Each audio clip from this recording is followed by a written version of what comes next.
Hello everyone. I want to bring this to your attention because our attention has been focused on Maui and what's going on there is horrendous. But over 350 churches have been burned to the ground in Manipur, India. And while this has been happening, authorities remain silent. For our Vanron Swanga, these church burnings have been the last straw. As a sign of protest, he resigned as the vice president of the neighboring state. He has since accused the Nippurian central governments of supporting these attacks on Christians. There is now a war on Christians there with news of burnings and beheadings. Have a look, everyone.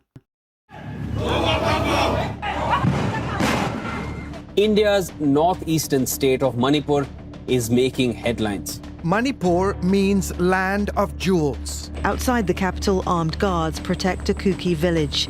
They're volunteers who are on the lookout for Meitei attackers. But the state, affectionately known as the Switzerland of India for its natural beauty and remoteness, looks more like a war zone today.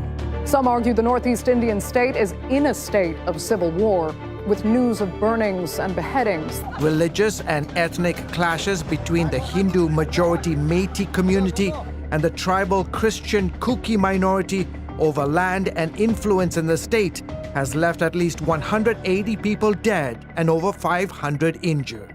300 churches have been destroyed. And just imagine that if 1, 2, 5, 10 were destroyed. But we're talking about 300 churches destroyed. The European Parliament accuses India's Hindu-led BJP government and its Prime Minister Narendra Modi of fueling the violence by pursuing, quote, politically motivated, divisive policies promoting Hindu majoritarianism. Modi, whose party controls Manipur's state government, faced a no-confidence motion in Parliament last week for his silence on the escalating violence. The underlying issue here is that the central government, the BJP party led by Prime Minister Modi, has not reacted. He's been forced to make one comment, but even that was setting a context for why the violence was happening that ignored the violence against Christians. In Manipur's capital city, Hindu women creating roadblocks like this one to check cars for Christians. In May, a Hindu mob paraded naked 2 Christian women. One had been reportedly gang raped. Several videos on social media showed mobs also burning down churches. The perpetrators themselves are posting videos of mob attacks on churches. They're showing the churches being burned down. They literally show the police stepping aside to allow the mob to attack these Christian churches. As a result, Christians have lost complete trust in the Manipur police. This video showing dozens of Christian women kneeling, crying, and begging Indian soldiers to stay in their village, fearful of more Hindu attacks. Fighting erupted in early May when the state government extended land, jobs, and other benefits typically reserved for the minority Christians to the Hindus. The decision led to some of the worst fighting between the 2 biggest tribes in the state. Human rights and religious freedom experts accuse Modi's government of pushing a radical ideology that believes India is for Hindus only, despite its pluralistic and diverse society. This political movement is essentially saying India is your homeland, but it must also be your holy land.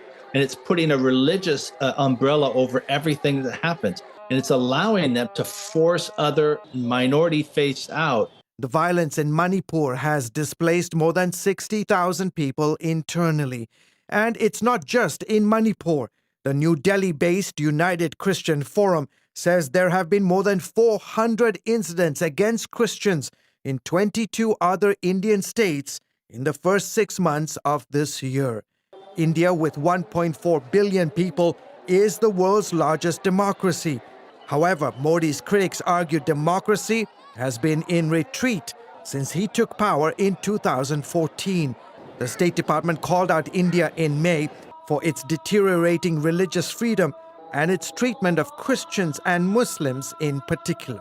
Government actions, including the passage and enforcement of discriminatory policies, such as hijab bans, anti-conversion laws, and anti-cow slaughter laws have created a culture of impunity for threats and violence by vigilante groups, especially against Muslims and Christians.